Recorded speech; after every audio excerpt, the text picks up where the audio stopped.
تعرف إن في تعبان اتعلم رقصة سامية جمال؟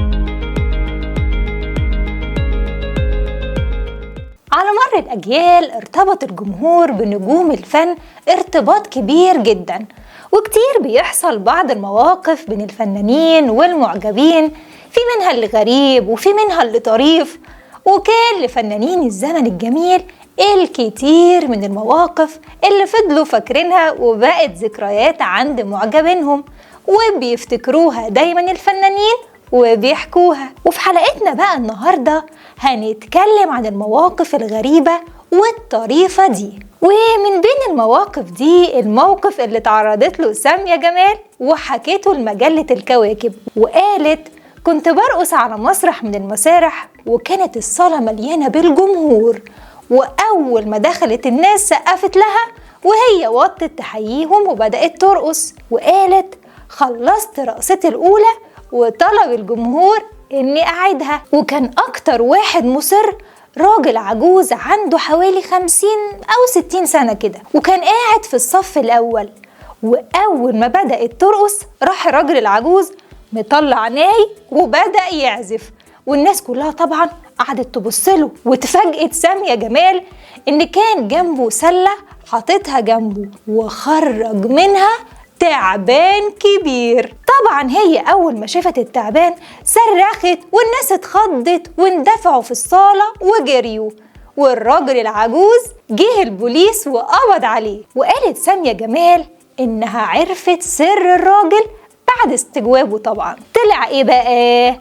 طلع ساحر، وكان عايز يدرب التعبان على حركات الرقص اللي بتقوم بيها سامية جمال. وقال الراجل في التحقيقات إن من كتر حبه لسامية جمال كان عايز يدرب التعبان على رقصاتها وحركاتها. أما بقى الفنان يحيى شاهين فتعرض لموقف محرج جدا قدام الجمهور، وقال إنه كان رايح الشاطئ مع صحابه علشان يقضوا الصيف في اسكندرية، وكان وقتها مشهور ومعروف.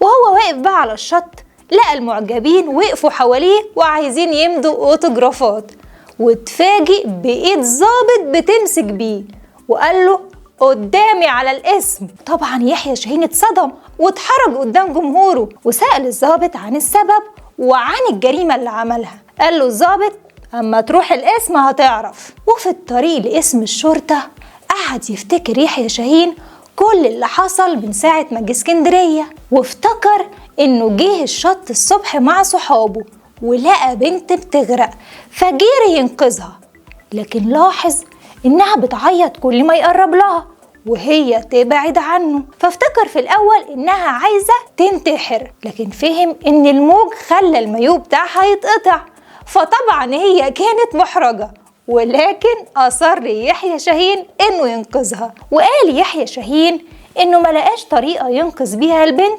غير إنه يفك الحزام اللي كان ربطه على المايو بتاعه ويرميه للبنت ويشدها لحد الشط، وفعلا أنقذ البنت بالطريقة دي. ولما وصل لاسم الشرطة عرف إن جريمته هي إنه لابس المايو على الشط من غير حزام، وكانت عقوبة الجريمة دي يدفع 25 قرش غرامة، واستلفها كمان من واحد من المعجبين لأنه كان سايب حاجته على الشط. وفي عدد نادر من مجلة الكواكب صدر سنة 1953 نشرت المجلة موضوع بعنوان رأيناهم وتحدثنا إليهم، عرضت خلاله عدد من خطابات المعجبين بيحكوا فيهم مواقف حصلت بينهم وبين نجومهم المفضلين.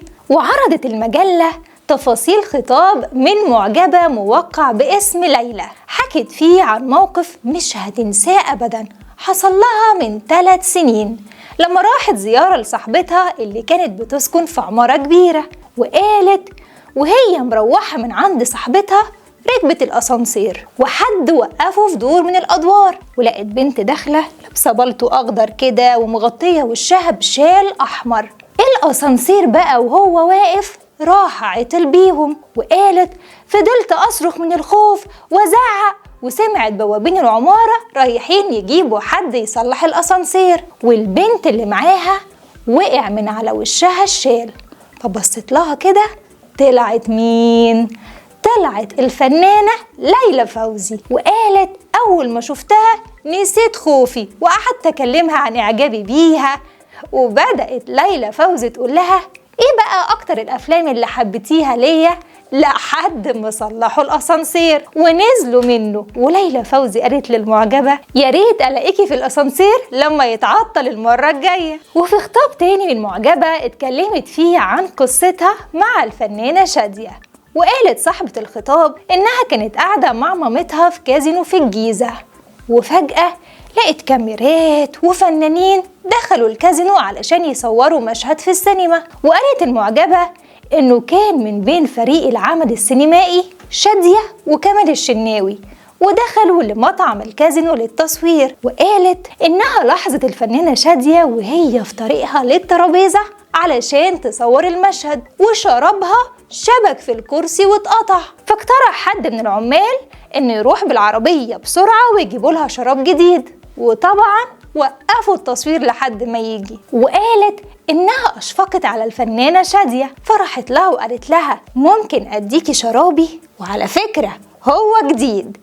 واتفاجئت البنت إن الفنانة شادية وافقت وشكرتها كمان.